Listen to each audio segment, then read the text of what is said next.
Welcome to Nightlight. Step away from the mainstream and gather around as we enlighten the world and our realities and travel this cosmic journey we call life. Join us as we share with you and provide that beacon that can guide us all to a better way. Explore with us as we examine a metaphysical montage of spiritual insights, covering everything from the mundane to the magical, UFOs to unicorns, and everything in between. This is a time of awakening, of sharing and evolving, of spreading our wings and soaring on the cosmic breath of creation.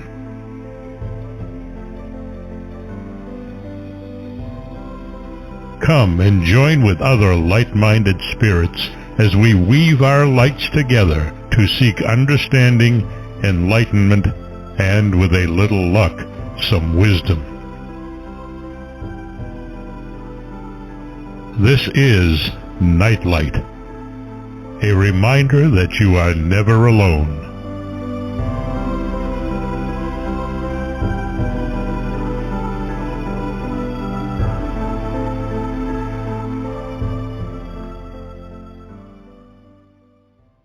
I hope everyone had a great Valentine's weekend.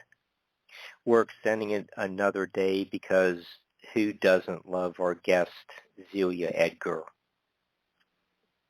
And to celebrate the occasion, Nightlight has some new sci-fi music. Meow, meow, meow, meow, meow. I hope that isn't a copyright infringement of some YouTube show I watch frequently. But what better way to say, be my Valentine or I love you than to gather around the computer, have Nightlight on, and hear Zelia discuss UFOs, cryptids, Sandown Sam, and Keelian philosophies. Zelia's been a guest with us about 2 or 3 other times. And tonight we will be discussing her printing debut, or publishing debut, Just Another Tinfoil Hat. And you can learn more about Zelia by going to her website, justanothertinfoilhat.com. Hi, Zelia. How are you? Well, I am fantastic. Thank you. Very excited to be on the show tonight. And thank you very much for that fantastic sci-fi theme song. I mean, I'm better than rolling out the red carpet. So thank you. Well, you inspire me with, your, I'm not going to say cheap sound effects, but it's a low. You're very effective at utilizing low budget stuff. Thank you, but like for heaven's sake, don't call it cheap. It was free. No, but thank you very much. I do love the old classic, like the B movies, Mystery Science Theaters. I love that so much. So that's kind of. Again, I take the paranormal very seriously. I don't take myself too seriously, so I try to have some fun with it.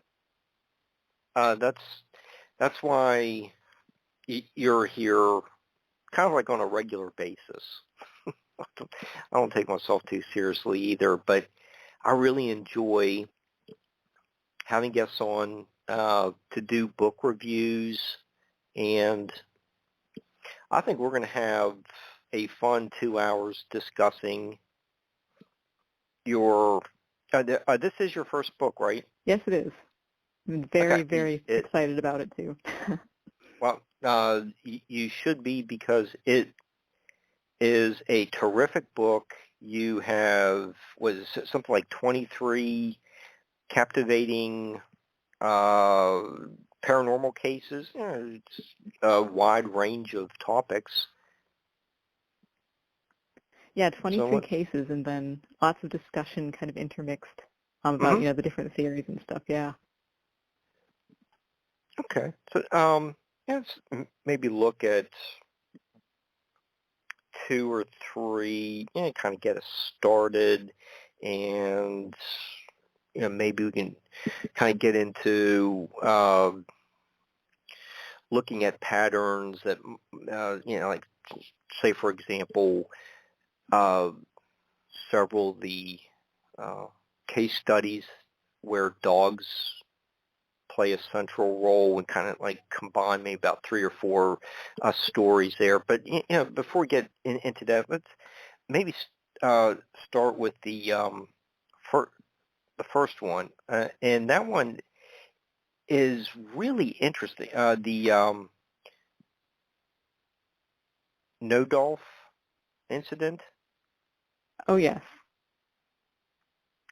Yeah. Let's get into that one. It's set in the 1880s or something like that.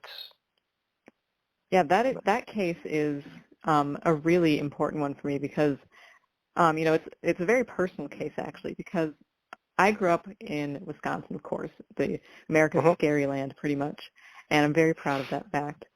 And growing up, even though I'm actually from, I've lived in central Wisconsin, I spent a lot of time at my grandma's house in southwestern Wisconsin in the Driftless area. She lives in Platteville. And, the amazing thing is that not only was I able as a kid to hear personal accounts from family members of their strange experiences, whether it was the haunted house where my mom grew up to multiple UFO encounters that certain family members have had. Even my grandma, when she was a kid, remembered hearing this story where this big hairy arm had burst in through a neighbor's window. So I got to hear all of those, personal accounts. But too, I was also really fortunate to be kind of enveloped in the folklore of that region. And so the very first account in my book is one of the first particular, accounts that I remember hearing from my grandma when I was a kid, and that is the Nodolf incident, or as it's known in Platteville, that strange night. So yeah, sometime in the late 1800s, there was a farmer by the name of Carl Nodolf, and he lived in this stone house, which actually, it's amazing. It's still there on the side of the Platte Mound, which is also home to the largest hillside M in the world, the Big M. I've climbed up that mound, dozens, if not maybe even some hundreds of times throughout my life. And so the stone house is actually still there. It's very dilapidated, it's private property, but you can still see it. You can still drive by. So anyway, to get back to the story, in the late 1800s, he occupied that house with his wife and his 2 young children, Minnie Louise and Louie. And so at the time of, the infamous night, Minnie was 4 and Louie was 2, and there was this particular summer night where there was a huge storm which ravaged the mound. So the 2 parents waited it out for some time, then decided to turn in for the night. Suddenly, in the middle of the night, Louise was awakened by the sound of her children crying. And so, of course, she thought they were frightened by the storm. She went to check their beds, and they were gone. So then she roused Carl, and they started looking for them, and the kids were not in the home. So obviously they were very concerned, but there was no way the kids could have gotten outside. The windows and doors were still bolted and locked from the inside. However, as they started tracking the sound of their kids crying, it was evident that they were indeed out in the storm. So the 2 parents ran out to go get them, dragged them inside. It was just a total torrential downpour. They got soaked. They ran to get the kids dry clothes, and then they realized that somehow the 2 young children weren't even wet from the rain. They had been out there for who knows how long, but they were completely bone dry. Now, the way that I heard the story when I was a kid is the very common way that it's told around Platteville, which is that from that point on, both of the children had a terrible stutter, and they could actually never, say what had really happened to them. However, thanks to Todd Roll, a local folklorist and historian, he actually uncovered this clipping from the Platteville Journal where actually one of the descendants came forward to say that that was a falsehood. Actually, they could talk just fine, and she should know it was her mother and her uncle. So that part of the story is pure legend. But as for the rest of it, it stands as a really anomalous kind of piece of folklore that, there is some recollection of. Because even beyond that particular strange night, the house from that point forward was said to have been haunted by almost poltergeist-like manifestations, specifically the sound of someone, quote-unquote, stumping up the stairs every night at 3 in the morning. So, and it's just, that case, again, it's a personal case for me because I remember hearing it when I was very, very young, before my definite, interest in the paranormal, quote-unquote. I've grown up listening to that and having that being part of the local folklore from, where my family is from. So it's definitely very important to me. And a very weird case, too. A lot of people have tied it. Some have speculated, hey, what if this was an alien abduction? Other people have pointed out that, there's a lot of connections to the fairy lore of the changelings and how certain people would just be picked up, oftentimes associating this with storms, which we even see with the missing 411 phenomenon. And then you add in the poltergeist-like manifestations. And it certainly makes for kind of a very, paradoxical and strange case. And there was some missing time involved as well. Specifically the fact that the two children were not, soaked through. I mean, they had been out in the rain before their parents got out there, and somehow they were still dry. So that's, again, missing time is always kind of hard to pin down unless someone's like, looked at the clock and then realized that time passed without the recollection. But we can say that definitely something strange happened here. It reminds me, too, of many cases, especially in poltergeist phenomena, where, it's the apport, where things or people sometimes simply disappear from one location to reappear at another with no real transport from point A to point B. They're simply there one minute, gone the next, and somewhere else. So there was definitely a missing segment of something to make it so that the kids were, again, absolutely bone dry and when they had been out in the downpour. And two, the fact that the windows and doors were all bolted still from the inside and the kids were too young to even reach them. It definitely makes for a very anomalous experience here. I think that was one of those, it's probably one of the earliest time periods when, the story, all the stories are set. But it's well placed at the beginning to really pull you in. It's like what you said about the apport. There's the possibility of the working in the folklore beliefs to explain it. It just it is one of those stories that really captures your attention right off the bat. And how did people get outside when the little kids were probably too small to lift reach the toddlers? They wouldn't be tall enough or strong enough to lift the latches on the door, or if it's like the big bar across the door. But how'd they get outside? And it's almost like what was that? Murders in the Rue Morgue, where you have to. Like a locked room mystery. Yeah. I really liked how you placed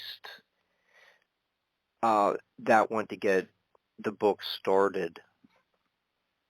Thank you. And I know starting it off on, a really personal note for me, too. It's like I grew up listening to this story and, bringing in kind of that family background, because I do feel very fortunate. A lot of people in this field have a lot of kind of kickback from their families, like, oh, you're really interested in this. Well, you shouldn't be. You should be into, something more respectable or whatever. And that wasn't the case. My mom and her family were, they were always very open and being like, just follow what you're interested in, honestly follow your heart with this.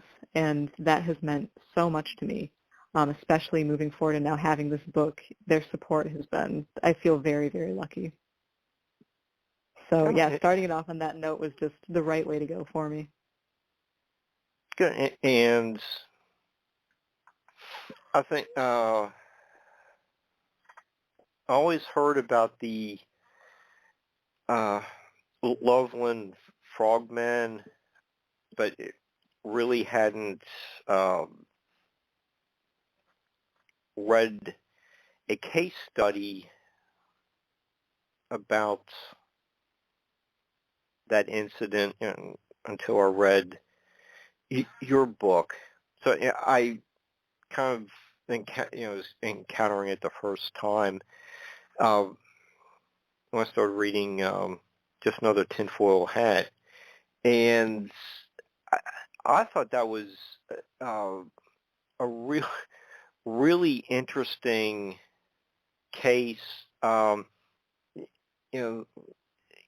Give us some of the background, and then we can kind of dissect it as we get into the evening. I really enjoyed that one. Yeah, of course. I mean, the Loveland Frogmen, and yes, I do call them the Frogmen because would you believe there's more than one? That's a really intriguing case for me, too, because, of course, the Loveland Frogman is really infamous as kind of a cryptid.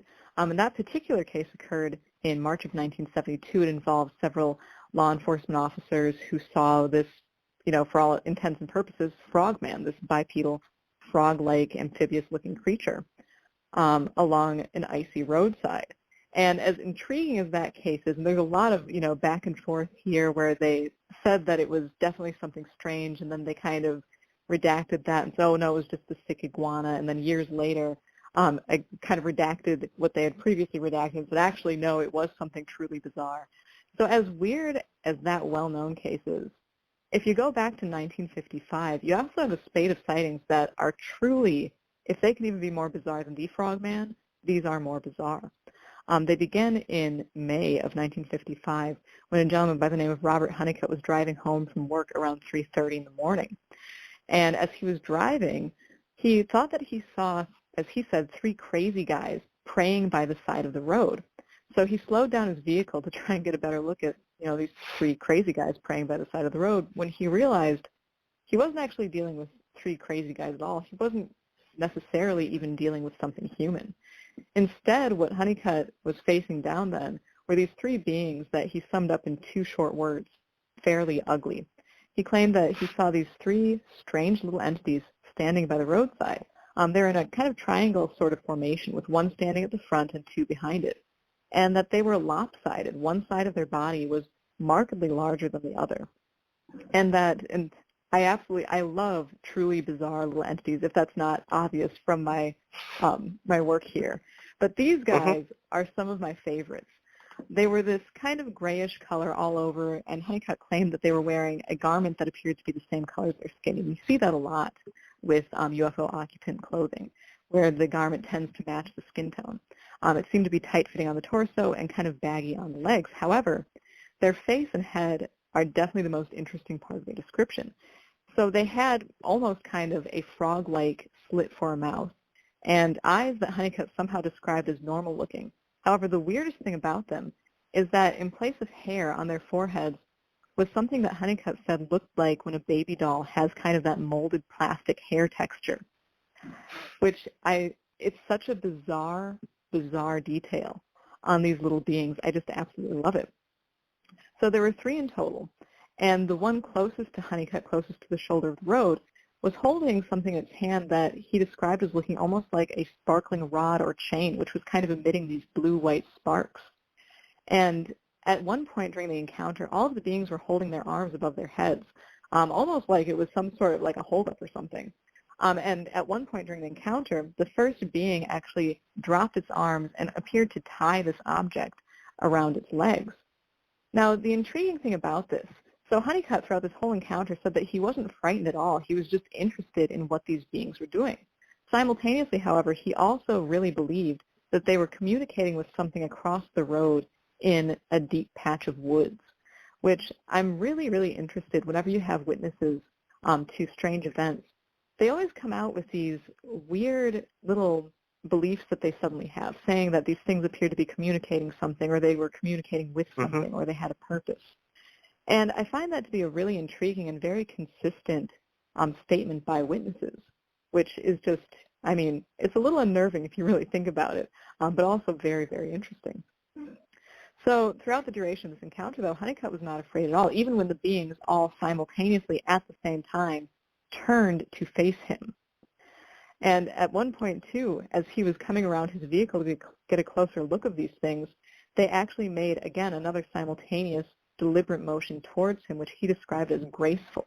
How these lopsided, frog-like Loveland gnomen could be graceful, it's kind of, that might be the strangest thing about this whole encounter. However, at this point, he received the impression or got the psychic message that he shouldn't come any closer, and suddenly decided that, he wanted to get someone else to see this thing.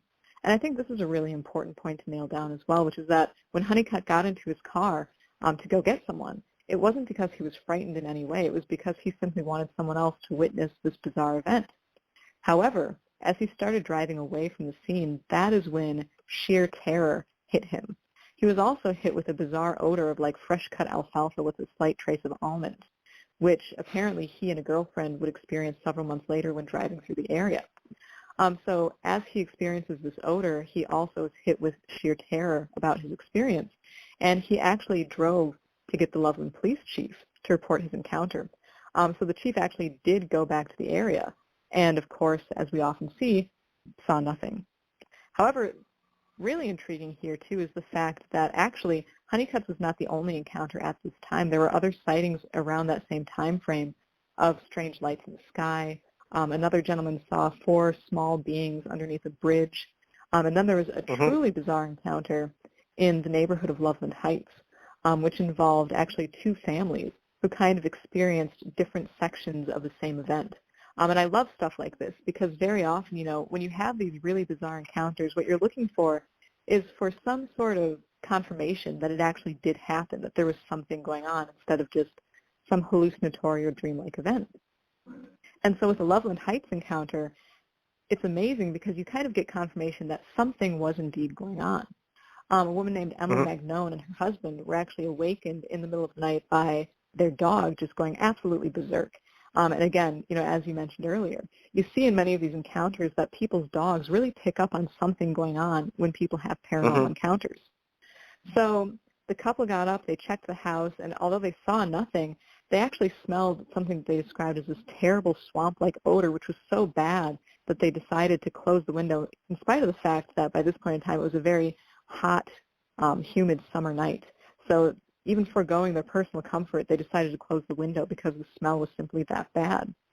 Now, interestingly enough, while they had no visual sighting of anything going on, their neighbors actually did. Now, their neighbors were also awakened by the Magnone's family dog going totally crazy.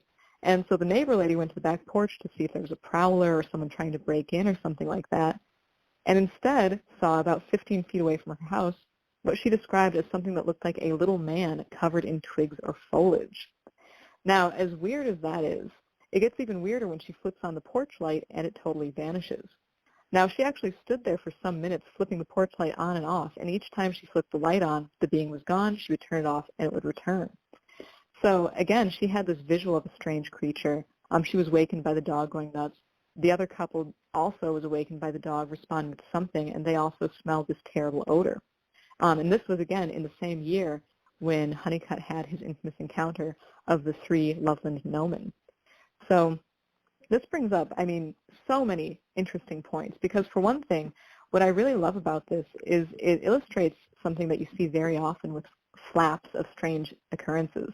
Many times you have a UFO flap, and sure, maybe there'll be a handful of sightings of the same object, but more often than not, you'll actually have sightings of several different objects all going on at the same time. It's not like there's simply, a flying saucer marked, FS250 that just parks in the local woods and flies around at night, and people see it and they can all say this is exactly what it looked like, and it had a fender and it had a propeller, and that's what it was. Instead, you may have something like that, and then you may also have sightings of orbs. You may also have sightings of a huge orb of light. You may have star-like objects. In one great case, the walking tree, someone even said it looked like spinning Christmas tree lights. And so oftentimes when you have these flaps of anomalies, it's not one thing being reported. It's a whole handful. And it even crosses the boundary then into you'll have a UFO and flap going on at the same time people are reporting Bigfoot or mystery big cats. And so this case with the Loveland Frogmen of 1955, it's amazing because, yeah, you have a handful of encounters of people seeing strange little beings. It's just that one guy saw these, plastic baby doll hair textured head things, and someone else saw something that looked like it was covered in foliage, and someone else saw just kind of 3 or 4 nondescript little men near a bridge, all while people are also seeing strange things in the sky. So this was, a very bizarre year with several very bizarre reports. And all of that was, a good decade before the infamous Loveland Frog Man. Yep. So the Loveland case says are they're something like 17 years apart. Yep. There's multiple eyewitnesses. So that's important as well. You can believe one person's story, and they could be a good storyteller too. But you do have some case, and the Phoenix Lights case had maybe thousands of eyewitnesses. When you have a situation like this with multiple eyewitnesses, do you find that a case study has more credibility when you're researching it if you get various perspectives from eyewitnesses who saw something years, maybe almost decades apart, a couple decades apart? Oh, like with Loveland having like the spate of sightings in the 50s and then again in the 70s? Yes. That is a good question. For me, I tend to look at a lot of these cases as almost personal to the witness. And that's one of my great questions personally is like, how much influence does the place have on this? When we think a lot in the conventional terms of like specifically hauntings or even cryptids, we tend to think of them as belonging to a place. Whereas with UFOs, we don't necessarily think of that. There are UFO hotspots, definitely, but we tend to think of UFOs, in the conventional sense, again, as kind of just passing through. Now, it does seem, in my opinion, that there are certain places that do appear to be simply haunted by anomaly, and it does tend to be across the board. You'll have more, ghosts and hauntings, poltergeist phenomena, cryptids such as Bigfoot, or even, super weird cryptids such as the Frogmen, and UFOs. But as far as, more credibility, I think that really, for me, that is a case-by-case basis. Because, there are a lot of cases, too, where it's like, and I was actually just thinking about this today, where it seems as though the phenomena will sometimes tend to single someone out. You have a lot of cases, too, such as the Cisco Grove incident, where even though there was confirmation, actually, by the main witness, Donald Trump's 2 friends, about this strange thing that they saw in the sky, the real event, the very high contact part of the case, it seemed to wait until he was alone. And so, yeah, the credibility scale it's definitely case by case for me. Well, you can look at the Betty and Barney Hill case. They had far more to lose than gain. Oh, yeah. By going public and making some of their calls to an Air Force base and involving other high-profile type people. These the Frogmen eyewitnesses. It seemed like this is just a routine thing, trip down the road. I don't know what they're would be trying to get out of going public with their reports. Yeah, and that is one of the most, that is actually something that tends to up the credibility for me is oftentimes, and I remember one of the first times I was exposed to this concept was actually through Linda Godfrey's work, where she said that tons of the reports she gets, because one of the questions that she got from, mainly skeptics was, well, what were they doing out at 2 in the morning? And she's like, oh, well, they were coming home from work. They were coming home from the family members. They were just doing something that they did all the time. It just so happened that on this particular trip, they saw this, 6-foot-tall wolf-like biped. And so that's definitely something that when someone can give kind of the basis as to, effectively, where were you on the night of August 6th, and give a very standard, well, this is why I was out on this road, it's nothing unusual, that does tend to up the credibility for me. And again, very often, a lot of these cases, it's people doing the things they would just do normally. It's just that on that particular day or that particular night, something strange happened. And that's something that is really deeply important to me because I think when we look at the paranormal, again, people who are interested in it, I know I'm a perfect example of this. I can kind of get really lost in all of this stuff just almost becoming, yes, it's paranormal, but almost becoming normal for me.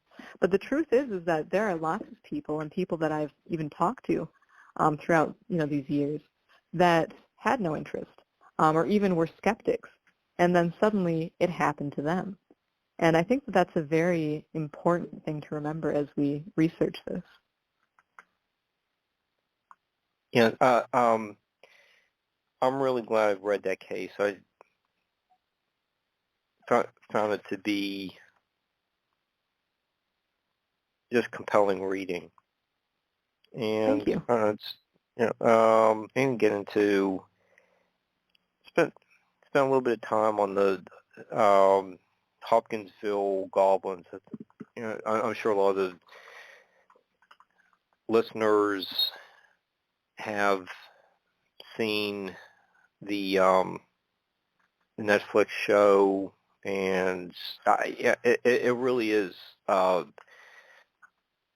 another fascinating case. That was they were at the Mothman Festival a few years ago. What's the name of the show?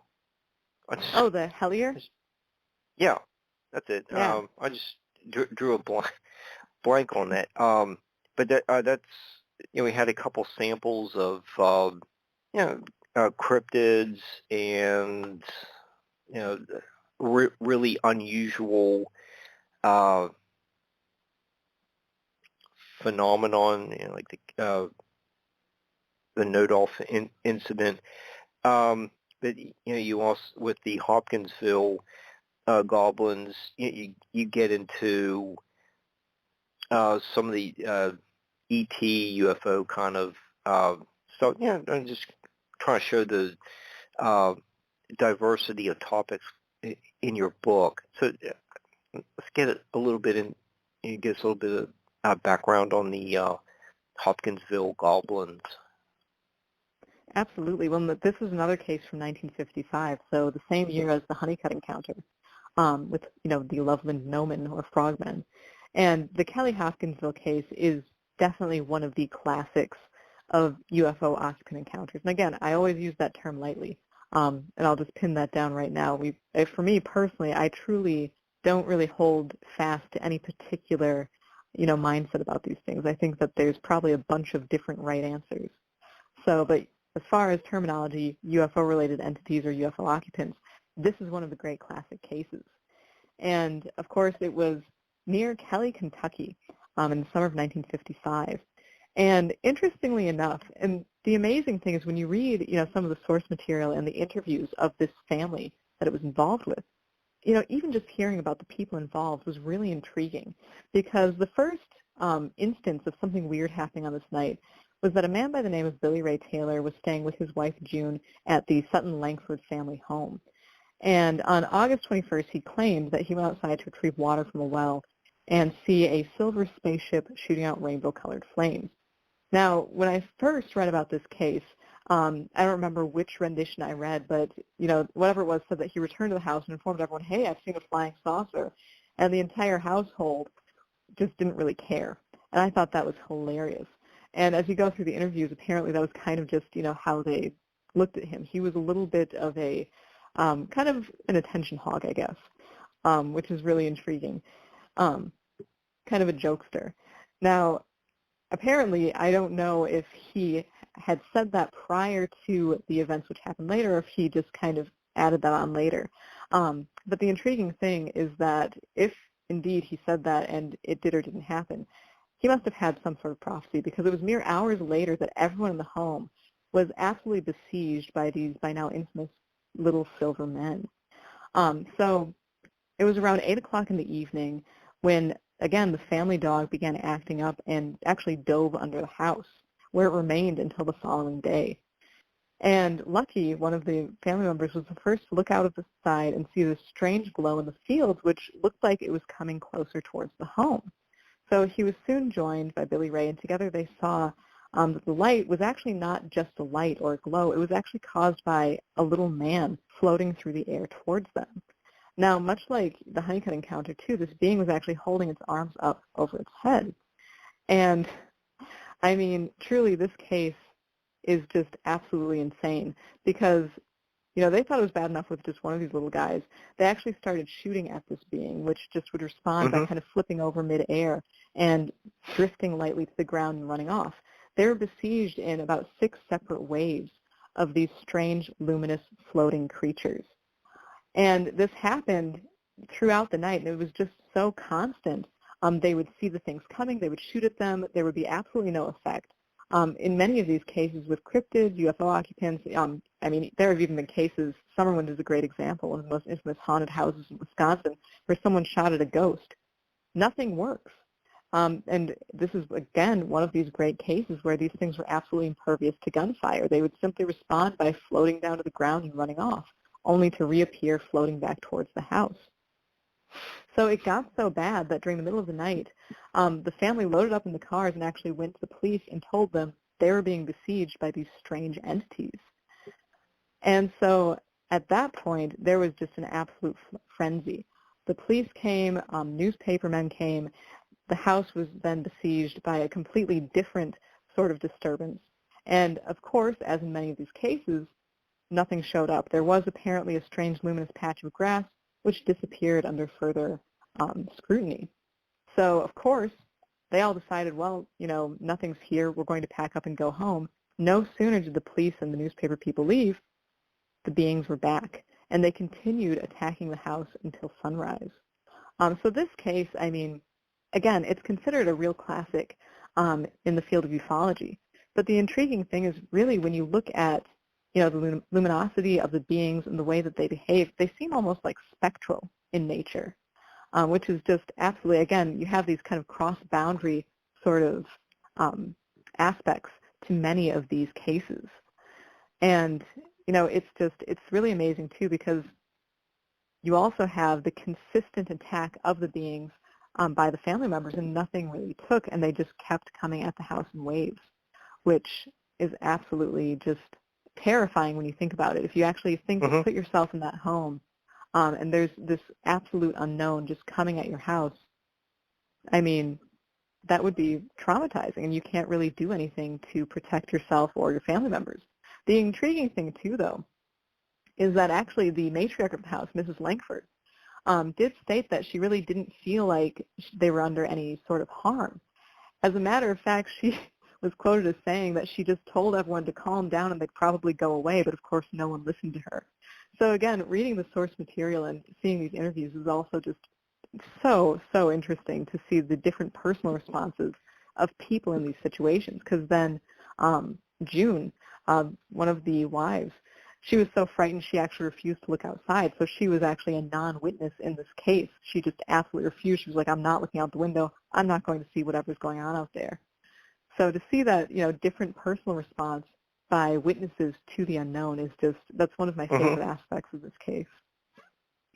And bring up that this case study is really not too far from Edgar Casey's stomping grounds. Is there any kind of connection with him, or is it just coincidence? Oh, you are totally right. Yeah, Hopkinsville, which of course this is usually referred to as the Kelly-Hopkinsville encounter, does have the claim to fame as being the birthplace of the famed clairvoyant Edgar Casey, the Sleeping Prophet. And I know some people do kind of tie, his life and his abilities to the event that happened here. As to me, that's always my question with this. How much of it is synchronicity? How much of it is coincidence? I mean, I'm definitely not going to say that there isn't a connection. And as we kind of were getting, shifting from the frogmen to, the Hopkinsville case, you mentioned that both of them happened in 1955.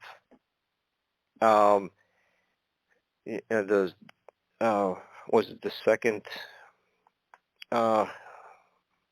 Loveland sighting was in 1972. There were a whole bunch of other cases that happened in the early 70s as well. For example, the Roro in Indiana, the case 16, the light crossing the road. Do any of those dates correspond with who knows what? Some cycle where these animals, cryptids appear?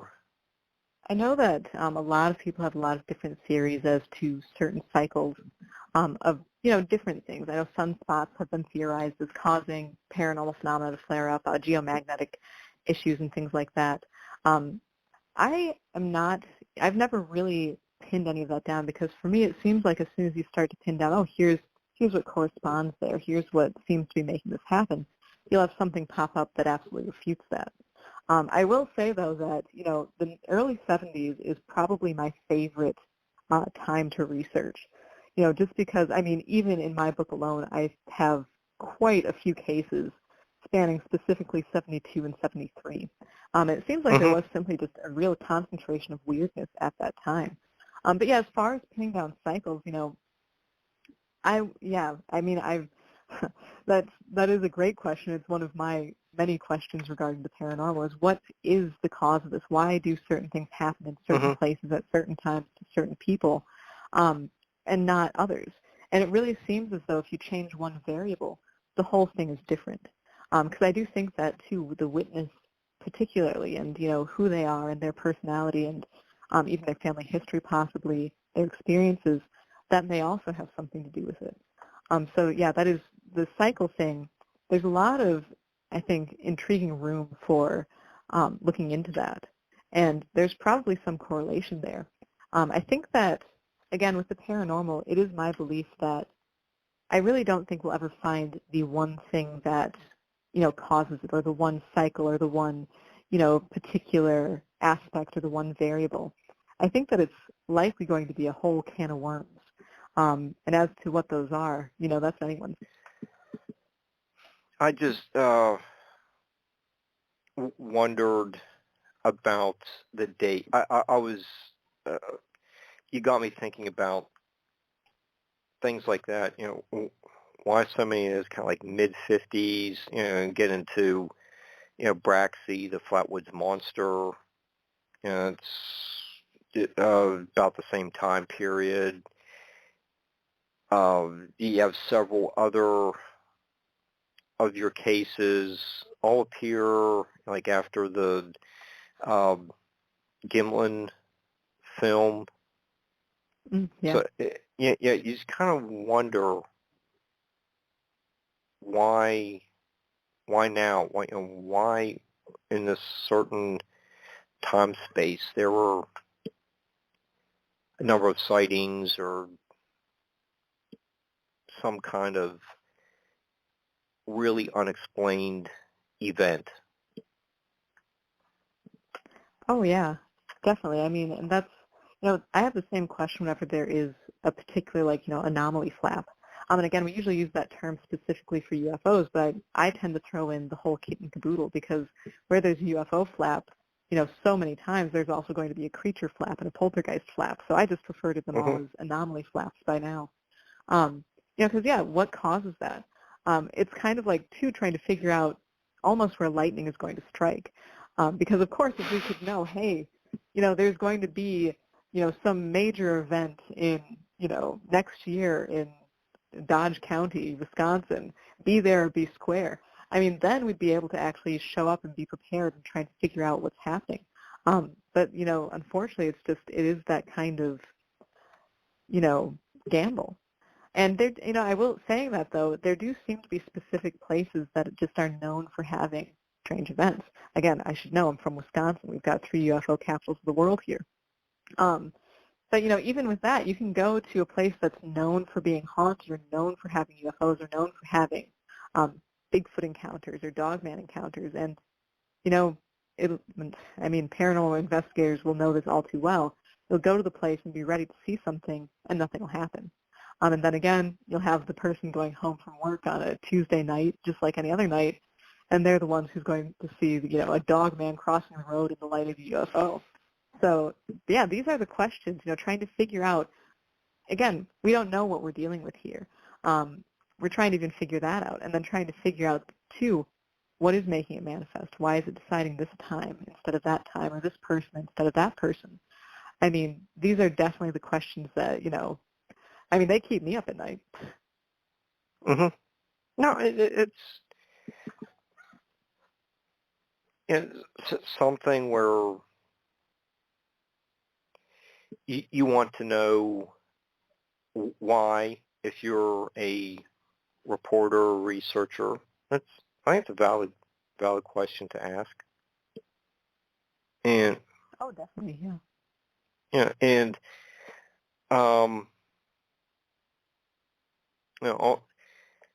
also as part of your book, you had Chad Lewis write the foreword. He's a nice guy, very well respected in the paranormal community. How did Chad get involved with writing the foreword to your book? That was honestly, so surreal for me, and I'm just so very thankful that he wrote that, because I have literally grown up going to Chad Lewis's presentations. I first met him when I was like 11, I think, at one of his many book signings and speaking engagements. And so, yeah, I've been to so many of those throughout the years, and he's just been a fantastic mentor and friend in this. And so when I told him, I was writing the book, I, approached him and asked if he would be interested in writing the foreword. And, I was absolutely honored that he accepted, which seriously, every time I even think of it, I just, it makes me smile, because for me, growing up, I've had an interest in all things strange for as long as I can remember. But specifically the paranormal. It started with cryptozoology when I was about 8 years old. And so from that point on, growing up, it's been paranormal researchers and investigators and authors. Those are the people that I really look up to. Those have been my idols.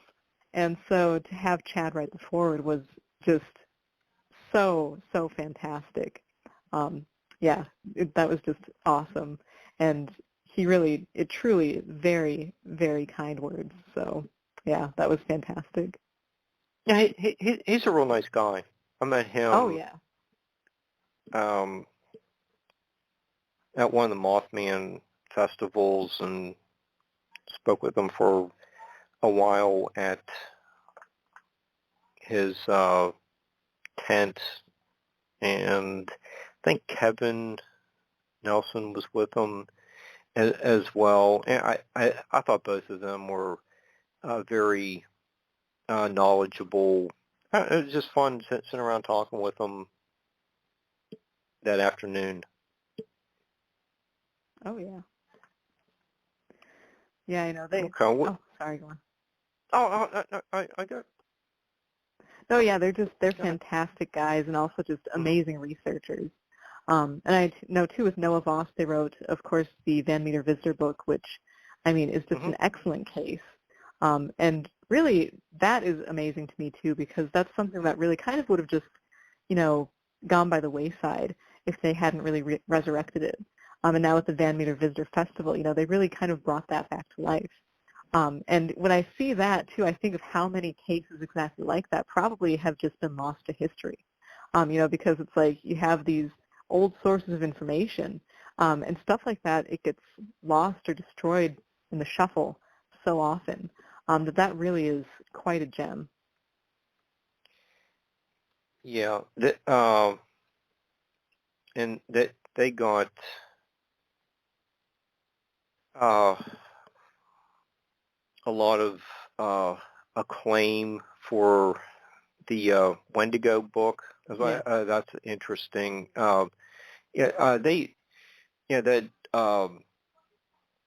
Chad's group has a lot of really good things going for them with publishing. Their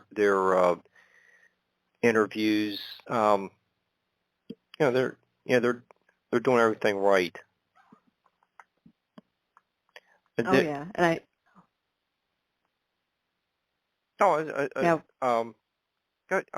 ahead and.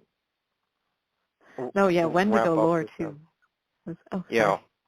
Wendigo lore. That's a really good. Mm-hmm.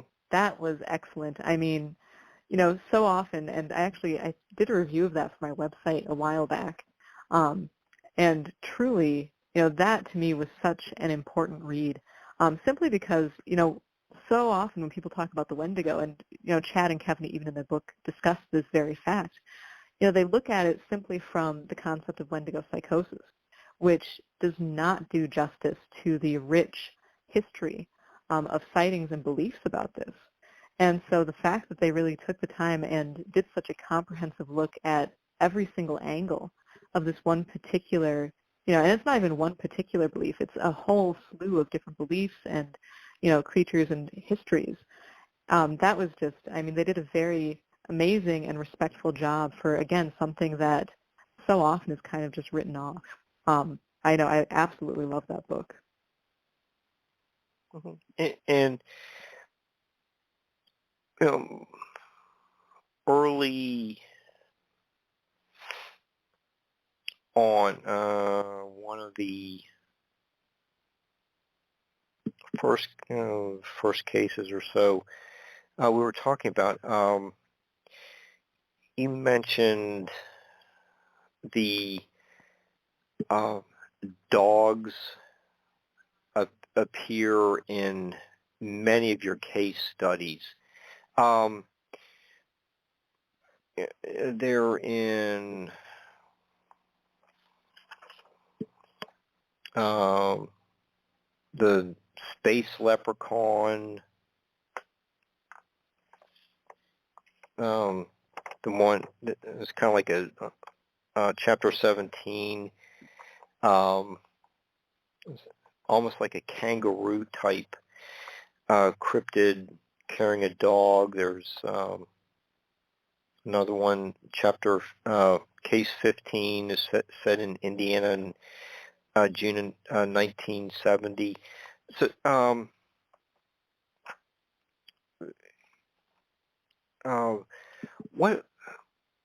how do some of these motifs, like dogs, fit into the paranormal studies and 4 or 5 cases in which they appear in your book? That is a great question, something that definitely occurred to me as I, have just kind of been naturally going through so many of these cases, is very often a dog features prominently in these cases. And now, on the one hand, you look at it, you're like, okay, a dog typically, anyone who has a dog will know, for the most part, when something happens, someone's here that shouldn't be here, they freak out. They alert the family. Anyone who, the old trope of the dog and the mailman is a perfect example of that. So there is that aspect that, okay, if something strange is going on, likely a dog is going to try and bring their owner's attention to it.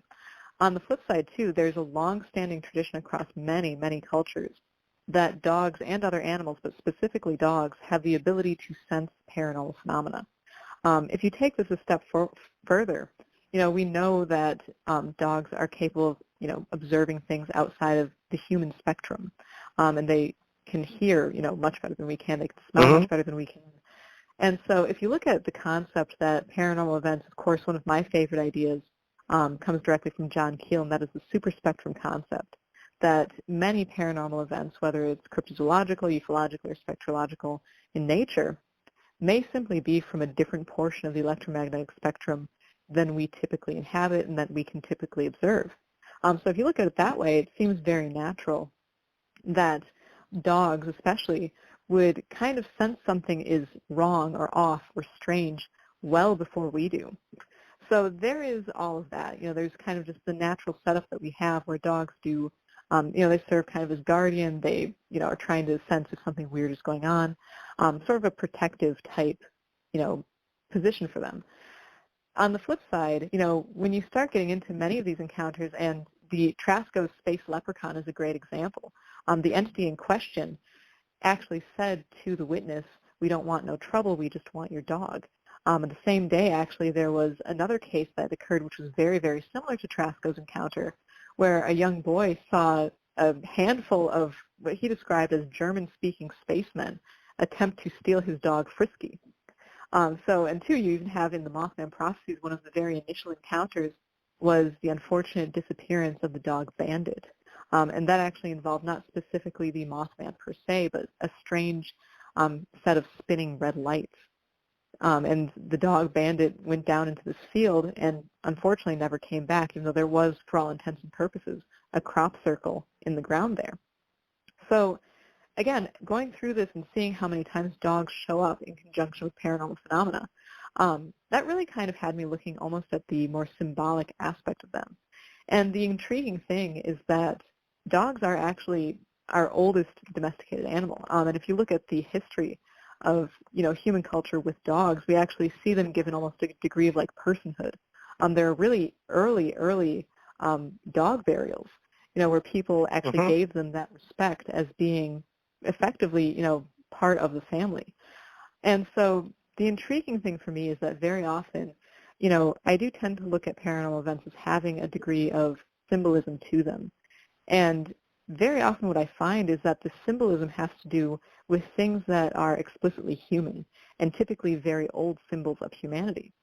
And so intriguingly enough, kind of this contact exclusively with dogs and paranormal phenomena ties right into that. They're one of our oldest symbols. They also represent a really interesting dichotomy. If you look at so many of the old mythological examples of dogs, they seem to represent at once two things, specifically guardianship, and specifically from that, guardianship of the dead or of the other world. And this is across many, many different cultures and mythologies. On the flip side to that, they also represent kind of, the very opposite, especially if you look at, in Egyptian mythology. Dogs were associated with death, and they were seen as both the desecrators and the protectors of the tomb, which is why Anubis tended to be shown with the head of a jackal. So you have, again, this dichotomy where they do represent the beast. They represent that which is wild. They represent the desecration of tombs, death itself. While on the flip side, they also represent fidelity. They represent something that we have conquered. So the beast is given a degree of humanity here. And again, too, they represent the guardianship of the other world and of death in particular. And so to me, it's really very interesting that something that represents such kind of opposite concepts, but also such very deep and very human concepts, consistently tangles with the paranormal. Because again, yes, we have the setup where a dog will likely observe something before we do. It'll likely try to draw its attention to it. But the amount of times that dogs seem to almost be targeted, I find that intriguing as well. And then you have to ask yourself, what does that represent? And for me, it does seem as though, in the many cases where dogs, are either attempted to be removed or unfortunately are removed in a state of high anomaly, such as Bandit and the Partridge encounter with the Mothman, it almost seems as though whatever the paranormal is seeking to kind of remove that guardianship. And I think that is, that's a very kind of poignant way of looking at it, a very poignant symbol. Makes sense. Yeah, okay. So, go on, sorry. No, I was just going to say, you make a convincing point. Thanks. Yeah, and it's really intriguing, just because, again, the symbolism with the paranormal, we tend to think of these events as being the other, so often, especially like if you look at it conventionally, we're like UFOs, the extraterrestrial hypothesis there. Cryptids are just another, sort of animal, hidden animal or something like that. Ghosts, I think, are the ones that we look at most personally, especially when it's believed that they're spirits of the departed. But still, we try to make that distinction between humanity, us, and the other, all of that stuff. And so it's really, really amazing when you start kind of dissecting the symbolism of the other and seeing that it simply reflects ourselves back. That's something that I'm kind of chasing down currently.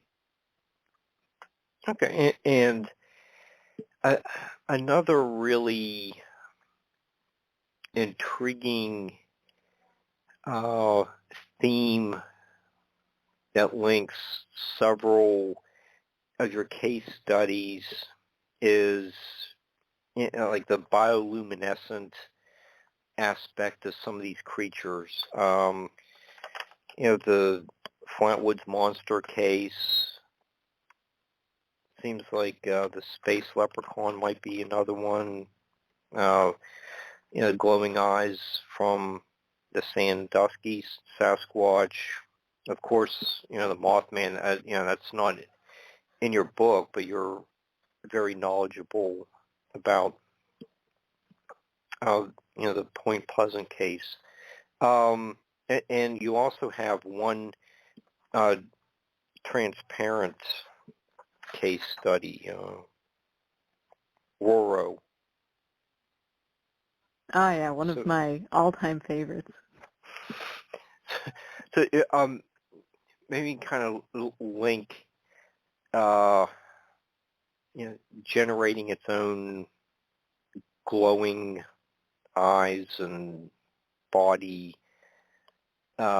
theme. What does all that mean?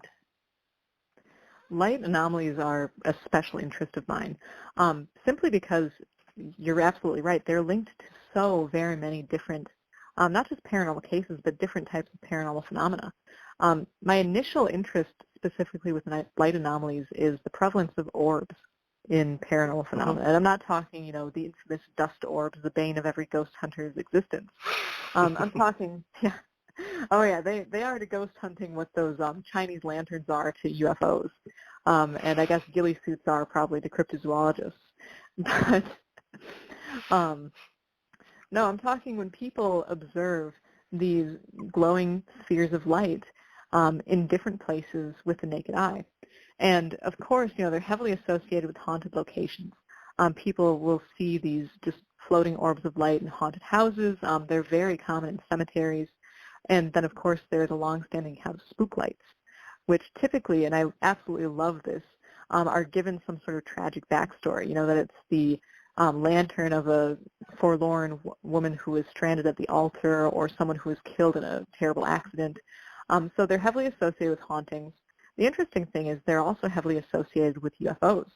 Tons of UFO encounters are in and of themselves simply these lights in the sky. Other times, too, there will be orbs around other types of, UFO-related phenomena, different types of things that look more like hard and fast crafts. There'll also be sightings of strange lights in the area. Now, the interesting thing is that these same lights are observed in conjunction with cryptids. Momo, the Missouri monster, a very infamous case, that whole area was beset with spook lights around the time of those encounters with the infamous creature. That area actually, too, has a long-standing tradition of spook lights, which apparently just kind of amped up during that time frame. There have been people who even see Bigfoot-like creatures. There's a fantastic case from Stan Gordon's Silent Invasion where there was this white Bigfoot-like creature which was actually observed holding an orb of light. And so that was what really kicked off my personal interest in light anomalies, because, of course, orbs are simply, one aspect of that. And then, going through all of these cases, the sheer amount of times that light or luminescence shows up in conjunction with these strange entities is really staggering. And, of course, John Keel kind of pointed out in The Complete Guide to Mysterious Beings that there does seem to be just a prevalence of luminescence of some degree in cryptid cases. And it was actually his determination that possibly, when you see, like, say, a Bigfoot-like creature with these glowing eyes, you might be seeing something that he would have termed paranormal. That's kind of like the super spectrum concept, the concept that what we're looking at might simply be a mask or some sort of temporary manifestation. Whereas if you see a Bigfoot that doesn't have that, then there's the possibility that it might simply be some truly unknown, undiscovered creature. So I thought that was a really interesting distinction. But, moving throughout these cases as well, the amazing thing to me is that so many of them do seem to actually be kicked off by either a light anomaly or some strange noise. It seems as though in these cases of high contact, that's kind of the thing, the catalyst almost for the entire case, is people will first notice something as innocuous as light anomalies. One of my favorite examples of this actually was the bizarre flight suit entity. And of course that case occurred in January of 1972 near the Battle Creek Bridge in Anderson, California. And actually, strangely enough, one of the key witnesses in this event, who was just a teenager at the time, would later become a serial killer, Daryl Ridge. So again, that's just another really bizarre factoid about this case. But the case itself actually was kicked off simply with the sighting of this large bluish-white light anomaly as Daryl Rich and his friends were just heading out to do some night fishing. Now, as they approached the location, the entire event morphed into something infinitely more bizarre. They heard what sounded like a woman screaming. They saw this really, again, in the hall of really strange creatures that I absolutely love, this one is really, really high up on the list of one of the strangest. They said that it looked like it was covered in pouches. It was kind of this greenish, brownish sort of drab or fatigue type color. It was covered in pouches that one of the witnesses described as looking like pouches on a flight suit. And it had a large teardrop-shaped ear on only one side of its head. Now, when it saw the kids, it actually turned and ran away. They did the same thing. Their car didn't start at first, so it's another really, really common aspect of these cases. Finally, they got out of there, but they were by no means out of trouble yet, because the entire way that they fled home, they were beset by light anomalies. They said that the fields to the roadsides were just full of these orbs of light, which were moving around. There appeared to be these soundless firecrackers going off in the ditches. And at one point, there was even an orb which appeared to morph into a luminous man-like figure.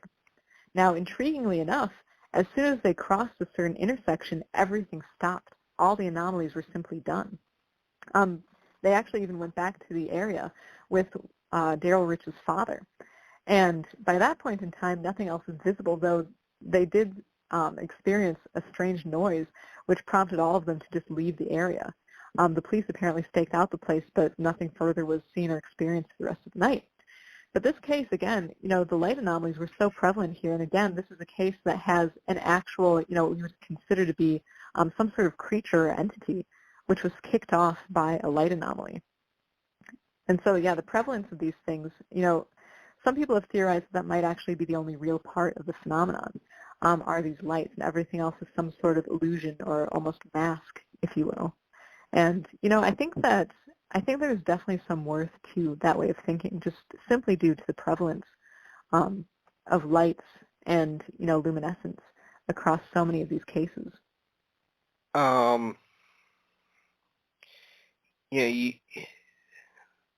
You do make the point that the orbs seem to precede the main event. You also have, since you were just talking about sounds, in case 13, the Connecticut creatures, you get these two 14-year-old girls listening to music in, one of the rooms, the bedroom after school or something like that. And in case 21, you're talking about the river is almost emanating of flute-like sound. And when Ryan Fusco was a guest the other week, he was talking about a guy set up his piano inside of his barn, and maybe the music is something that attracted the Owlman. Mm.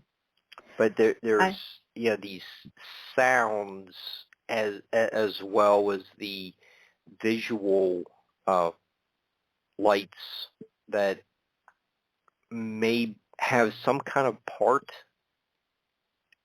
in this these incidents.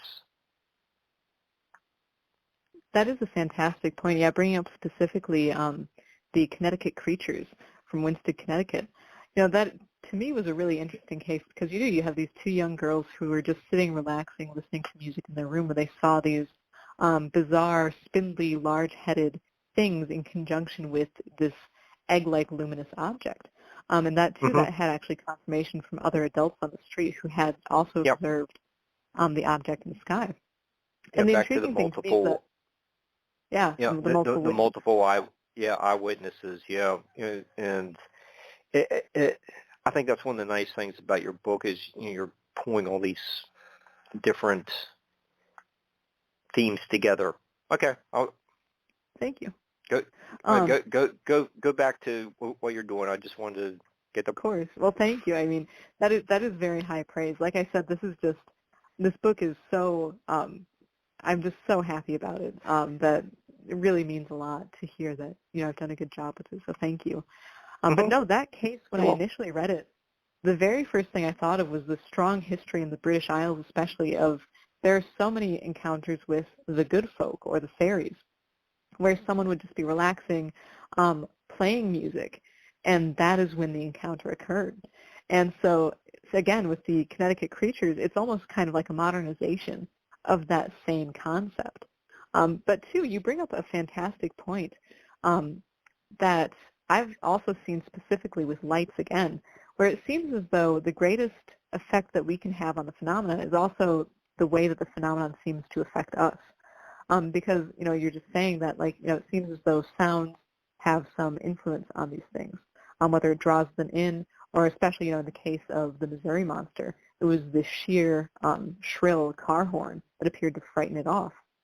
On the flip side, I've also noticed that very often these things also react to our mundane lights, whether shining flashlights or fire. It seems as though these entities or anomalies or whatever you want to call them really react to that. The interesting thing is that that is specifically what seems to kind of, again, catalyze the event for us. Again, the lights seem to sort of precede the event in many of these cases. Sounds do as well, such as the case of the Simonton encounter, probably my personal favorite case of all time, better known as the alien pancakes. Joe Simonton first heard a strange noise from outside of his home that he said sounded like knobby tires and wet pavement, and that was the very beginning of his encounter. The Sandown Sam case, another truly bizarre encounter, was also begun with a strange noise. I like that one. Oh, yeah, I love that one, too.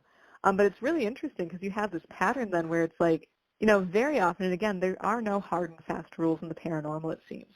Because, of course, there are many encounters where people see the full extent of the anomaly right away. They see the Bigfoot-like creature, they see the intricate craft or something like that. But a lot of cases are started with something much more vague. And usually that is something as strange as a bizarre light, a bizarre sound. Joshua Cutchin, in his fantastic book, The Brimstone Deceit, also said that sometimes there's even just an anomalous smell. And so it seems as though it's one of these more vague experiences which maybe primes the witness for what happens afterward, which tends to be a fuller and far stranger and more bizarre experience. Okay. I think we segue into Sandown Sam with all the information you just presented us. And, since we were just talking a little bit about sounds, we actually have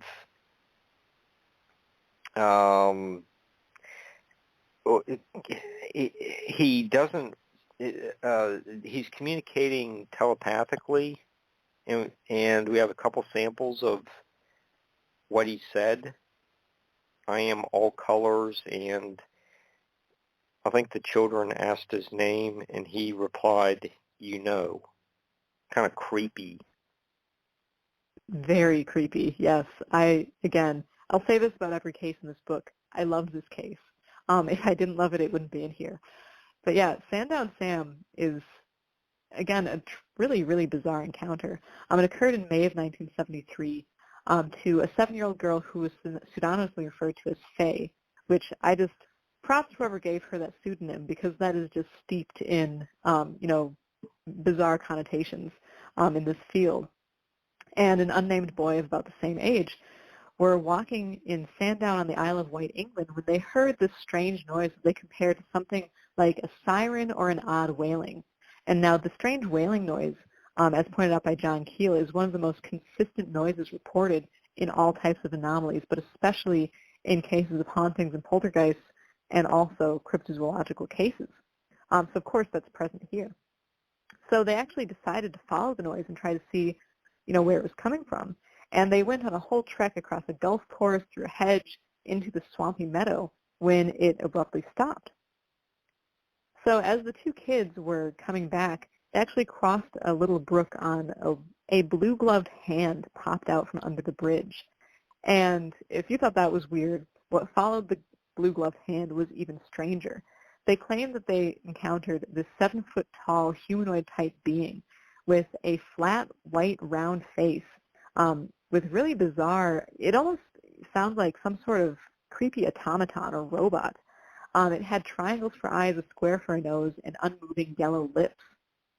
It was wearing tattered clothing in this almost kind of like Pied Piper-like or jester-like getup. It had a green tunic with a red collar and a yellow pointed hood. Now, in addition to that, it also had this almost black knob or antennae sticking out of the top of its hood, and on either side were also wooden antennae. And it also had wooden slats protruding from its sleeves and pant legs, and again, its entire outfit was tattered, as though it was like in disrepair. Now, when it first came out from under the bridge, it was holding onto a book, which it then dropped into the water, retrieved it, and then hopped along to this windowless metal hut nearby. Now, strangely enough, and again, we see this commonly in these cases, the two kids actually weren't really frightened by the creature. They didn't really care about it. They decided just to walk along as they had been doing. However, when they were, some space away from the thing, it showed up again near the metal hut with a microphone. And this is where the story gets very, very bizarre, because when it showed up with the microphone, apparently the wailing noise started up again and frightened the boy so much that he began to run away. However, at that point, this being apparently began speaking to them into the microphone, though the voice showed up right next to the children. And it said, "Hello, are you still there?" And apparently the children claimed that the voice was so friendly that they decided to go over and talk to it. So you're absolutely right.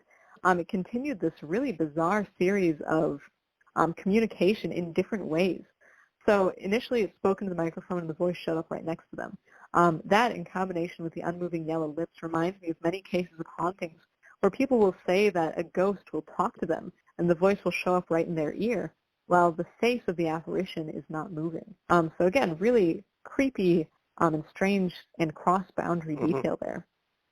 Because then, after it did that, when they walked over to it, it wrote a jumble of words out in the book and pointed to each word in order, which then Faye spoke aloud. And at that point, the message read, "Hello, and I am all colors, Sam."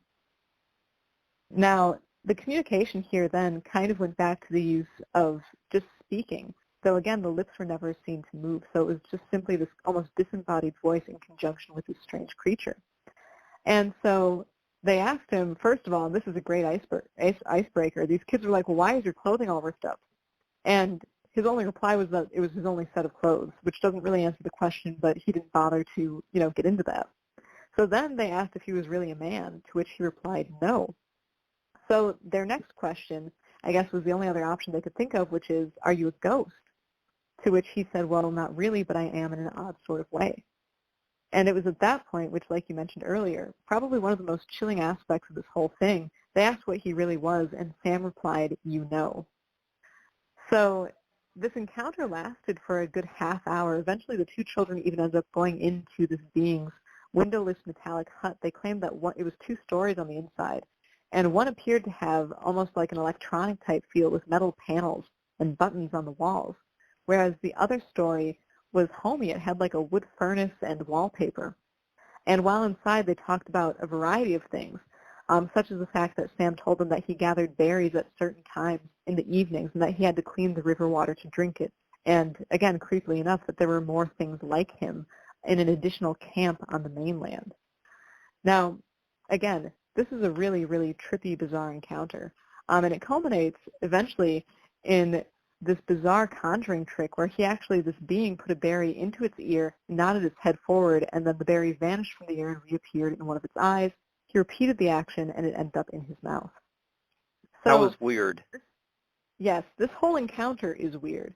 And, a lot of people are ready just to write it off because, okay, you have 2 kids, they made up something crazy or whatever. However, the thing that makes me really, wonder about that is the fact that Faye's father claimed to have had previous sightings of strange lights in the sky for years. He claimed that he would be followed sometimes by these bizarre orbs of light. There was this one encounter where he was watching it for so long that he actually got bored with it and decided to just continue on his journey. But when he came back out of his friend's house, the lights were still hanging in the sky. And again, these encounters occurred for years and years. And finally, kind of culminated in him seeing these 2 large spots of light out in the ocean, which he compared to the eyes of a great beast. Now, that was still some years before his daughter's experience. But, whenever you have, family members experiencing anomalies, it does seem as though there's a higher tendency for their family members to also experience anomalies. And again, the interesting thing with Sam is that truly this case is very odd, and the children themselves came to the conclusion that either what they had witnessed was a ghost or a man in a costume. I'm going to go on the record right here and say that if it was a guy in a costume, that is infinitely more scary to me than if it was some sort of super spectrum type anomaly. However, if you look at the messages, and even especially the berry thing, there are a lot of things that tick many of the boxes for, again, the fairy face. Specifically, and I know it's such kind of an odd detail, but the fact that this being was talking about how it had to clean the river water to drink it, and also said that it collected berries at a certain time of day. We see these same patterns, these same descriptions in the folklore of the fairy face. Specifically that there are certain rules, certain times of day where you don't go near the berry patch, otherwise you will be taken by the good folk. So it's a really bizarre, intriguing case, and really creepy, especially when you think of the fact that it had an almost kind of clown-like getup. Now, most kids that I know are afraid of clowns, but you have to wonder if this was some sort of attempt to seem friendly. And the really scary thing is that it worked. Even though the kids didn't really care at first, and then when the odd wailing started up, the boy was frightened. Whatever this thing was, whether it was, some sort of bizarre manifestation or, as they theorized, some man in a costume, it won them over. It spoke to them for half an hour, invited them inside to its home, and they stayed there. So it's a very freaky case for a variety of reasons. And you draw the analogy of to probably a story that we're here in elementary school, 3 Billy Goats Gruff. Ah, yes. And yeah, the inclusion of the bridge in this case, that's another one of those symbols that appears time and time again in these encounters, are bridges and waterways. And it's really, really interesting because, yeah, that did immediately to me call to mind the Three Billy Goats Gruff, which of course features the troll living underneath a bridge. And two, there's a reason for that. Bridges have a long-standing history, not just in, what we consider the current kind of modern paranormal era of being associated with anomalies, but also different paranormal or folkloric beliefs. And again, too, they serve as this symbol, kind of a crossing point between two worlds. And so I think that, whenever you have something that's symbolic and it makes an appearance in one of these cases, it's definitely worth looking into. Especially, this occurred, again, on the Isle of Wight. And so even in that area, bridges are long associated with, again, the fairies, demons, even the black shuck or the black dog. So they do have a lot of, folkloric concepts tied to them. But you also find it in Robert Burns' Tam O'Shanter, where the witches couldn't chase Tam beyond bridge because it was crossing running water. Yep. Yeah, the crossing of waterways is it's in many cultures it's this long-standing symbol that certain paranormal entities are unable to do so. I know, too, the painting of porch roofs in the color haint blue in the American South, that's even thought to ward off spirits because it looks like running water which they can't cross. We even see that more popularly in the legend of Sleepy Hollow with the Headless Horseman, that it can't cross running water. Of course, there's Dracula, which ties to much older beliefs actually about specific, a particular type of vampiric figure from Greek mythology, which was thought to be unable to cross running water. So, yeah, that's one of those things. There are so many concepts that show up time and time again. The intriguing thing here, though, too, is that, and this is what I mean when I say once you pin something down, it's like two other things rise up in its place to refute it. Because for as many times you'll have an entity or, a folkloric belief that these things can't cross running water, many of these things are seen in water, specifically originating from waterways. Some people even believe that water generates paranormal phenomena. So, it's like there's so many of these concepts that kind of point in two directions at the same time. But definitely there does seem to be a pattern that they are at least important. Yeah, and another theme that connects several of your case studies, you brought up Sandown Sam was wearing blue gloves. The Flatwoods Monster case had this long green robe, and I don't know if you consider his candle flame red head some kind of apparel, but there are some of the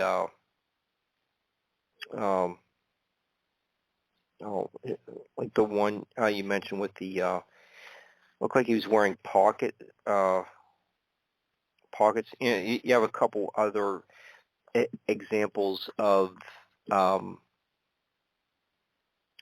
these cryptids and ETs wearing. What was the turtleneck one? I just remembered that one. The Simon's encounter, yeah. With the just clothes usually don't seem to be a part of the paranormal case studies, but you're making a case that they are. There are a few cases where they are dressed. I think one of the last times you were on as a guest on Nightlight, you spoke about that you had researched some of the lettering on clothes. Michael Carter's been a guest. He's spoken about the visitors that he had were wearing,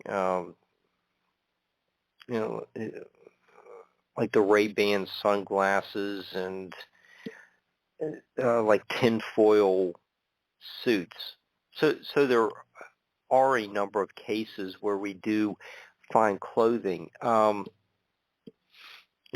What is that revealing about these creatures? That is another one of my very kind of niche things that I'm interested in with this, is the clothing of these strange entities. Yeah. It really, it's one of mine too. Is it resembling some kind of hierarchy? It's very different than the ETs in at the end of Close Encounters. Yeah, definitely. And the thing is, and you bring up a great point, even talking about the green, like I don't even know if you can call it like a cloak covering, because the Flatwoods monster was really a super metallic looking entity, but still you have this silhouette that actually has been compared in some regards to almost like when you think of like a classic, very scary witch. Even the huge hooded collar to me calls to mind, the iconography of like, the old fairy queens and things like that. And if you see too, again with Sandown Sam, it's this tattered jester-like outfit. And so the really amazing thing is that you have so many encounters with beings that, in our current mindset we would consider to be visitors from outer space. But their clothing, their apparel calls to mind, very, very old iconography, typically associated, very often with like the fairy faith or almost with religious icons. You see a lot of tunics, robes, things like that. Again, too, you bring up a great point with the Simonton encounter. The turtlenecks, that's a case that's kind of at a crossroads, because they had these pointed knit caps, which definitely call to mind many cases, again, of the fairies, which were said to wear these literally little pointed caps. However, also, they're wearing these black turtleneck suits with a track stripe, which is just indicative the case happened in the early 60s, kind of like the space-age fads of mod fashion. And so, the clothing is really, it's interesting to me because to me it's just one of those details that seems very apt to kind of cement certain patterns and reflect back certain belief systems. It's something interesting to me. But also, when you really kind of take a step back, and this is something that, I'll admit actually even kind of weirded me out, because I presented on this particular subject at the Van Meter Visitor Festival. And, talking about the clothing, at some points, the Loveland Frogmen are a great example. It's very difficult, especially with UFO occupants, to ascertain what exactly is clothing and what is the entity itself. There have been even some contactees and abductees who have said that they feel as though what they're seeing is some sort of suit or drone. And so all of these, observations are of interest to me, because it's like, what are we exactly looking at? Are we seeing what we think we're seeing when we're experiencing any sort of anomaly? But no, regarding just kind of, the iconography of these things, there are so many patterns that exist, again, between different types of phenomena. And one of them is facelessness. And so often there are many, many spectral cases of these faceless ghosts. One of the most famous ones are like the faceless nuns or the faceless monks or the banshee, which kind of exists at a crossroads between what we would consider to be like an apparition or a haunting. It actually is more heavily associated, again, with the fairy faith, was often observed wearing a veil which absolutely covered the face. Then you move across to UFO occupants, and sometimes people claim that they're seeing these things and they're wearing a helmet that totally obscures the face, until you can't see it, or maybe you can only see the eyes. But then you take another step across to Momo, the Missouri Monster, and many other cases of these cryptids, which are observed, and people say, well, the hair was so long, you couldn't see the face. There have even been very old descriptions of like the wild man, where they say it was almost like a veil of hair. And, it's amazing, but actually, because I did a visual presentation as well for Van Meter, and so I was collecting, of course, all sorts of images, and I was on the particular faceless slide, and I had gathered, a picture, an illustration of Momo the Missouri Monster, and I had found an image of Banshee and a ghost and a UFO occupant, and I had them all together. And I just kept working, and then I returned to the slide later, and it was one of those kind of just like, moments where things just fit into place, because after taking a break and looking back, what you're looking at effectively is the exact same silhouette, across cryptozoology, spectrology, folklore, and ufology. We're looking at effectively the same thing, just kind of reflected through different belief systems, or reflected through different circumstances. And so, yeah, with the clothing, that too, it's amazing because you really do see the same things popping up just across the boundaries. Another really weird thing is actually the prevalence of plaid.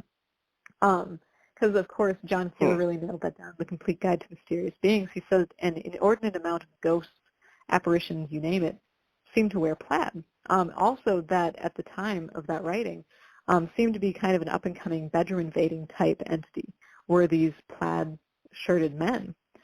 Now, intriguingly enough, there are some cases of clothed Sasquatch-like creatures and even clothed man-wolf or dog-man type creatures. And this was pointed out by Linda Godfrey of her books, as well as in Where the Footprints End by Kuchin and Renner. And strangely enough, one of the patterns most often observed on these, for all intents and purposes, cryptids is also plaid. So, yeah, the clothing thing, I know, and whenever I bring it up, people kind of like chuckle at first. They're like, really, the clothing of UFO occupants and cryptids? I'm like, yeah, the clothing, there's any detail we can get about this is something worth studying, in my opinion. Yeah, and it's you made it.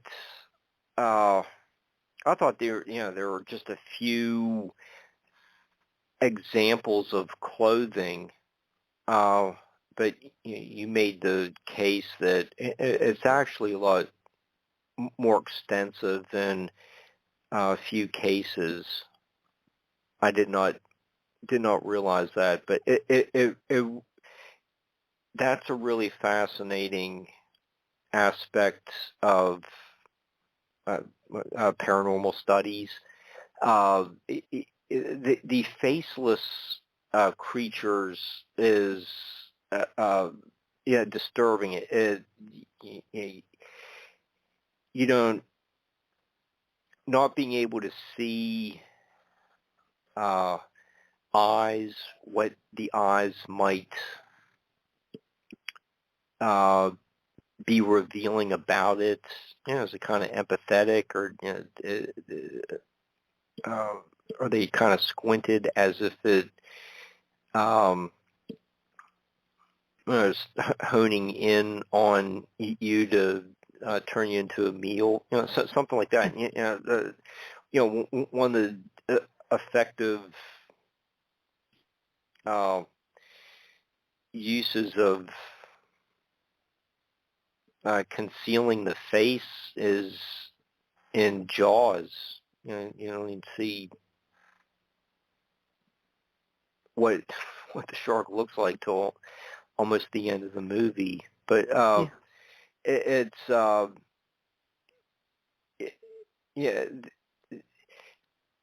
kind of dehumanizing some kind of humanoid-like figure, but you really can't figure out,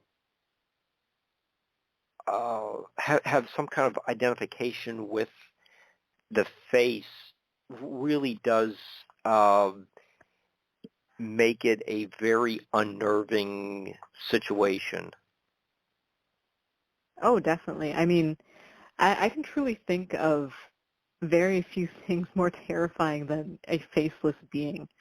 Because, not only is there, our brains take up so much space specifically for identifying and decoding faces. I mean, and then, that's why, too, like, there's the, the concept of matrixing, where it's like, you'll look at effectively like a Rorschach or something, and you'll make faces of it simply because that's a huge part of programming, for people. And so when you see something that lacks that, there's kind of a shock just of like, what is the process trying to do? You're seeing something that should have something that you can relate to and something that you can identify, and that's simply not there. Two, I mean, it really launches something from, I feel like with the paranormal, there's like the typical paranormal, which is, okay, this is very strange, but I can still kind of make it work. Like if you see, like a Bigfoot-like creature. And, I'll totally admit, for as much as I tend to prefer the concept that, all types of paranormal phenomena are connected and likely are not exactly what we think we're observing, I also have a major soft spot in my heart for the concept that there may also be a population of, some undiscovered primate living in North America to account for a small portion of the Bigfoot phenomenon. I do think that a lot of the cases are that extra strange stuff. But again, I'm very nostalgic for the concept that, they're likely, and I think that in all likelihood there possibly could be. But that's a whole other kind of can of worms.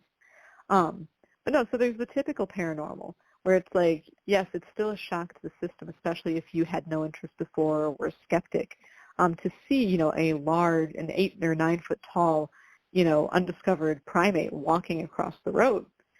But then there's like the ultimate, okay, we are now in the middle of the Twilight Zone. And that would be seeing, that same primate that now has no face. Because, of course, too, you kind of have to reframe it. You can no longer look at it as something that might physically make sense. It's now something that physically does not make sense. And so there's that initial shock, and then there's that further shock of having to reframe and figure out what exactly am I looking at. And so I think that's why that is especially frightening to people, is that when we see that, it's like we try to rationalize so much, and that's another great concept in so many of these cases. When people are first hit with the unexplained, the first inkling that they have, the knee-jerk reaction, usually isn't to say, oh, wow, I just saw a monster from outer space. I mean, the Flatwoods Monster is a great example. When they first, saw these glowing eyes, the entire posse thought that it was a raccoon up in a tree. Or one of my favorite cases of the walking tree stumps. The initial sighting by these 2 young girls, they at first thought that, there was a fire in a neighboring field, and then later when they saw these strange lights, they actually thought someone was playing a prank on them. Very often, most people, when they observe the unexplained, their first reaction is to try and explain it. And so when you're hit with something that is truly unexplainable, you can't rationalize it away, and you can't even rationalize it into something that you could conceivably comprehend, that is very unnerving for people, I feel. Yeah, and I think you're, and that is one of the reasons why I've delved into Keel called the incomprehensibles. Ah, yes. And even with the children from the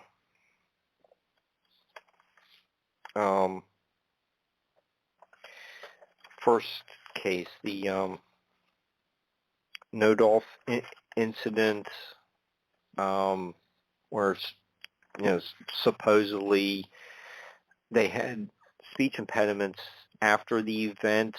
That is a real side effect of a traumatic event. Oh, definitely, yeah. Yeah, but there are also other things that we try to rationalize. Had a bear run in front of the car. I didn't hit it, and it just happened to cross the street. And sit there and think, oh, that was a really big dog. Yeah. Yeah. It takes it takes you a while to figure out that I wasn't I didn't anticipate seeing a dog, deer, something more normal than a bear, and it takes you a while to realize what you actually saw. That is a fantastic point, because I know when you see something even just out of the ordinary, I'm not talking paranormal, like your example of the bear is a perfect example of that. Like, in Wisconsin, wolves are not very common around where I live. They've been reintroduced, and so they're starting to become a little bit more of a population there. But my mom, several years ago, she was driving, near, I think, Elkhorn or Lake Geneva, strangely enough, near Bray Road. And she saw a wolf, and her initial response, knee-jerk reaction was, well, dang, that's a big coyote. Just because, we're not used to seeing that in the area where we live. And so your brain really does, for the people who say that, oh, well, people just like to make that up, they jump to conclusions, this, that, and the other, yes, I'm sure that there are some cases of truly mistaken identity where people think that they've seen Bigfoot and it's just someone in a parka. But on the flip side, for most of these cases of high contact, where someone has the chance to really observe the event or the anomaly or the creature, their usual first reaction is that it is something normal. And again, your perfect example with the bear, and then too with the wolf. You just think to yourself, "Oh, that's a big dog." Many people actually tend to underestimate the strangeness and try and tone it down before jumping to even just a slightly out of the beaten path conclusion. Mm-hmm. No, it's the human perception is something interesting that needs to be incorporated into the paranormal studies. So it's yeah, and definitely. you happen to bring up your mom driving by the Bray Road. If people enjoyed your analysis of so many intriguing paranormal cases, you will be a presenter at the Beast of Bray Road conference later this spring. Can you tell us a little bit about that as well? Oh, definitely, and I am very excited to be a part of that because Linda Godfrey, when I met her when I was 10, that was really a life-changing experience for me. At that time, I was deeply enveloped in my obsession with cryptozoology, and to be that young kid and to see that there's an adult person, a Wisconsinite, a woman who is taking this seriously, and really looking into it, that was a huge moment for me. So I am really very thrilled to be presenting there. The Beast of Bray Road celebration is, I think it begins on Thursday, April 28th, and then it continues through Friday and into Saturday. And Saturday is the actual conference with speakers and everything. The 28th, 29th, and 30th. And I am very, very excited to be presenting there. So okay, my talk is going to be, sorry. Oh, is there a website for it, or just Google Bray Road Conference? Yeah, look up Beast of Bray Road Conference 2022, and it'll pop right up. So, and I'm going to be speaking on UFOs and the cryptid connection, which is something very near and dear to me. You can probably tell from the cases I've included in my book. So, yeah, it's going to be awesome. Okay, and let's see, what else can we get into?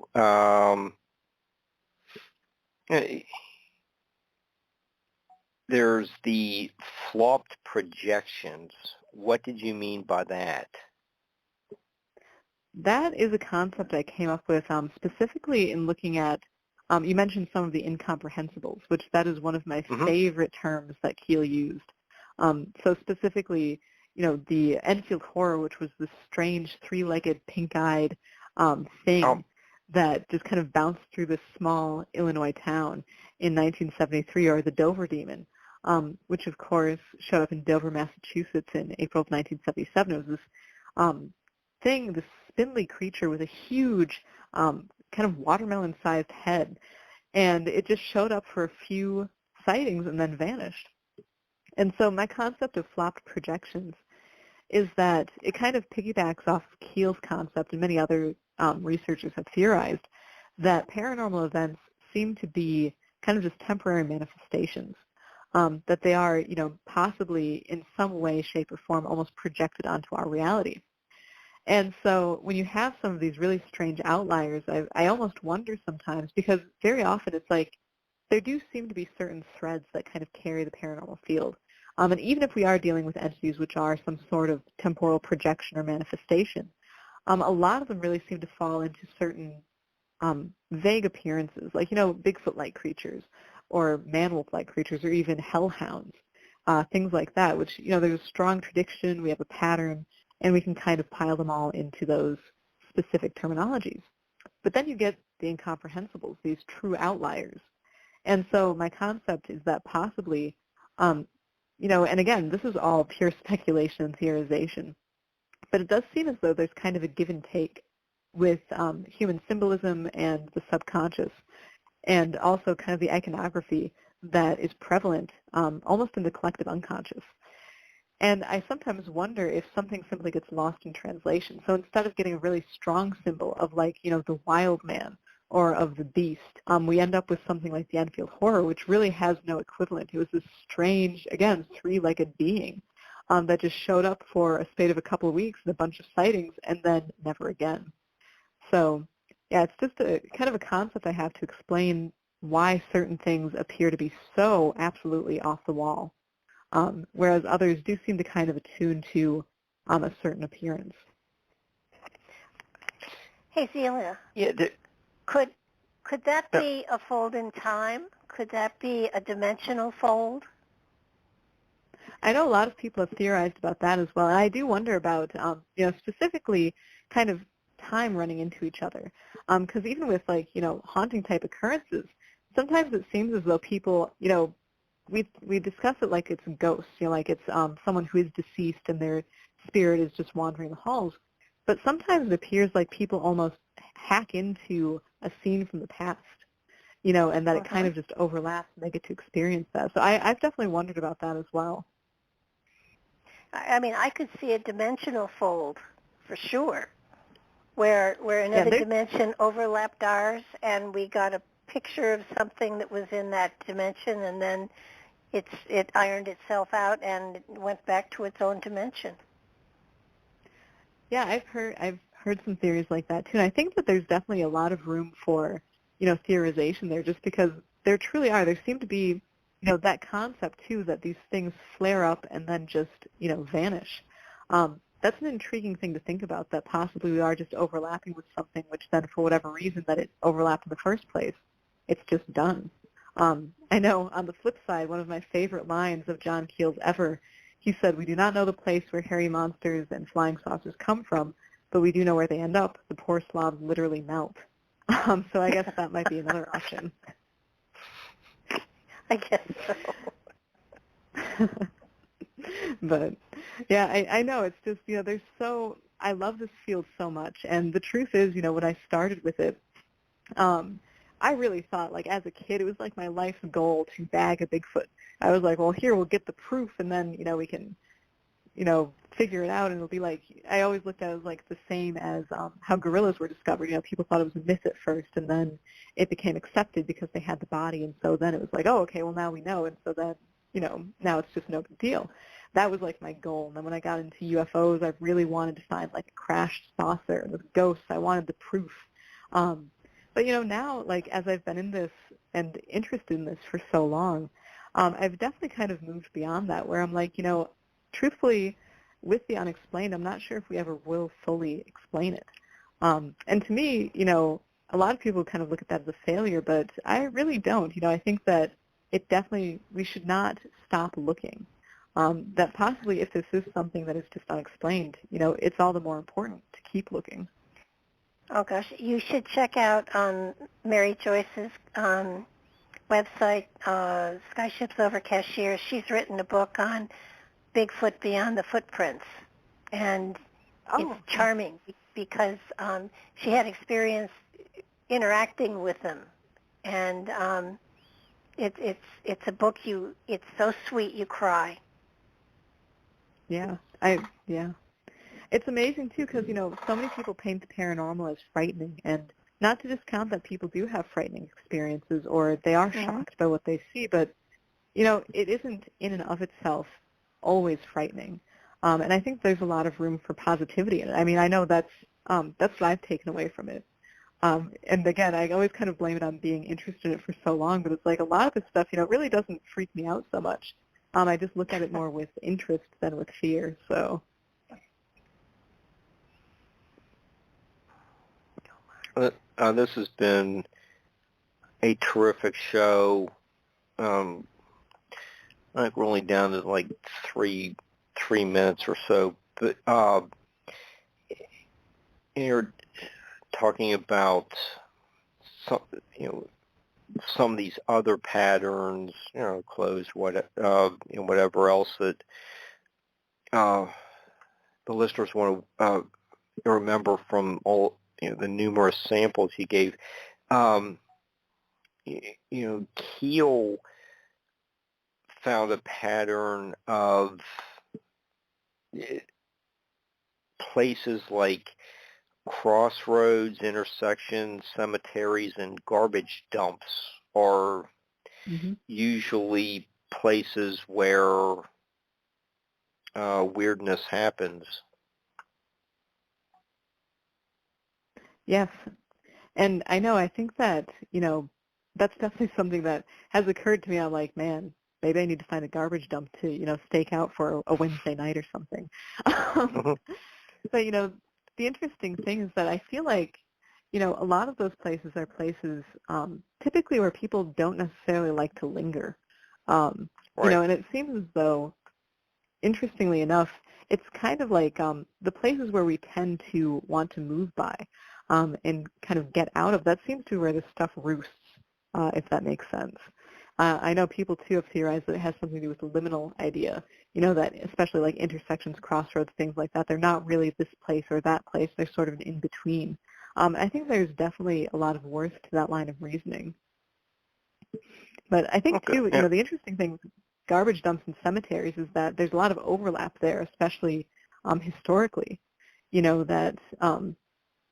garbage dumps sometimes were also used for, unfortunately dumping the unwanted bodies of society. So a little macabre, I know, but, I just wonder how all that kind of ties into itself. You get that every once in a while. A body was found at the garbage dump. Mm-hmm. Okay, we're getting pretty close to running out of time, but Zelia, can you tell everyone where to get your book and about the Beast of Bray Road within like 50 seconds? All right. Well, Just Another Tinfoil Hat Presents is available on Amazon, and that is from Beyond the Fray Publishing. For everything else, just look up Just Another Tinfoil Hat. You will find me on the website or YouTube. And then, the Beast of Bray Road Conference, that's going to be April 28th, 29th, and 30th. The 30th is like the speaker presentation day. So thank you so much for having me on the show tonight. It's been a blast. Oh, it has been. Thank you, Zelia. Thanks, Barbara, for producing the show and chiming in as well. And we'll be back next week. Take care, everyone. Thank you.